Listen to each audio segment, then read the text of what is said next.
আসসালামু আলাইকুম রহমতুল্লাহ।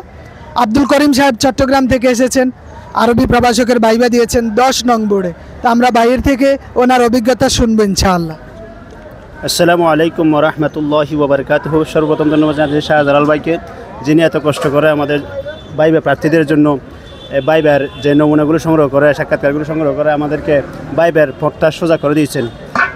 আমি 10 নম্বর বোর্ডে ভাইবা দিয়েছি, 10 নম্বর বোর্ডে ভাইবায় অংশগ্রহণ করছি।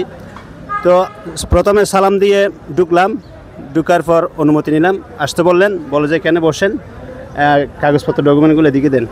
দিছি। তখন যিনি সাবজেক্ট এক্সপার্ট ছিলেন উনি বলছেন বুখারী শরীফের পূর্ণ নাম বলেন। আমি বললাম আল জামিউ আল মুসনাদ আস সহিহ আল মুখতাসার মিন উমুরি রাসূলিল্লাহি সাল্লাল্লাহু আলাইহি ওয়াসাল্লাম সুনানিহি ওয়া আইয়ামিহি। এরপর উনি খুব তাড়াতাড়ি বলতেছেন আল জামিউ এটা তাহকিক করেন, আল মুসনাদু এটা তাহকিক করেন, এভাবে আস সহিহু এটা তাহকিক করেন। এভাবে আমি এগুলো বললাম। তারপর বললেন ঠিক আছে আসেন। আমি ধন্যবাদ দিয়ে চলে আসলাম। জি, অসংখ্য ধন্যবাদ ভাইকে ওনার অভিজ্ঞতা শেয়ার করার জন্য।